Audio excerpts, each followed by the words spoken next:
Hi viewers, welcome to my channel. আজকের গুরুত্বপূর্ণ update নিয়ে তোমাদের সামনে চলে এসেছি। তো চলো জানি, কথা না বাড়িয়ে আগে জেনে নিই কী রয়েছে সেই সম্পূর্ণ আপডেটটি। নিয়োগের আশায় 2016 সালের উচ্চ প্রাথমিকে চাকরি প্রার্থীদের কেটে গিয়েছে 8 বছর। দুইবার মেধা তালিকায় বেরিয়ে বাতিল হয়েছে দুর্নীতির কারণে। দুবারের ইন্টারভিউ দিয়েছেন চাকরি প্রার্থীরা, কিন্তু নিয়োগ হয়নি কারো।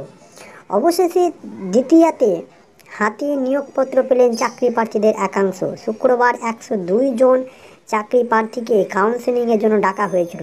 তার মধ্যে নিয়োগপত্র নিয়েছে 84 জন। বৃহস্পতিবারে প্রথম দফার কাউন্সেলিংয়ে 144 জন চাকরি প্রার্থীর সুপারিশপত্র পাওয়ার কথা ছিল।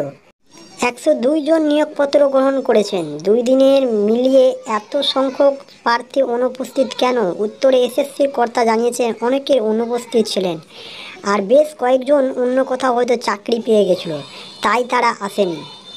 ডিভিশন বেঞ্চে নির্দেশে 25শে সেপ্টেম্বরের ফের মেধা তালিকা প্রকাশ করে স্কুল সার্ভিস কমিশন 14,052 জন চাকরি প্রার্থীকে নিয়োগের নির্দেশ দিয়েছিলেন হাইকোর্ট। তবে জাতিগত ও শিক্ষাগত তথ্যে গড়মিলের কারণে 96 জন প্রার্থীর নাম বাদ দেয় এসএসসি।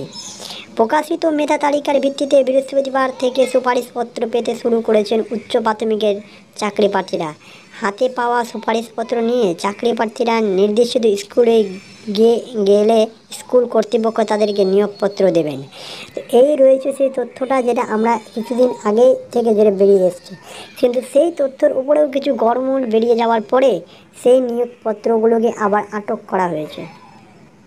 কবে সেই নিয়োগপত্রগুলোর সক্ষমভাবে তারা নিয়োগ পাবে এবং কবে থেকে তারা স্কুলে যেতে শুরু করবেন, সেই তথ্যটা নিয়ে এখন পর্যন্ত কোনো আপডেট নেই।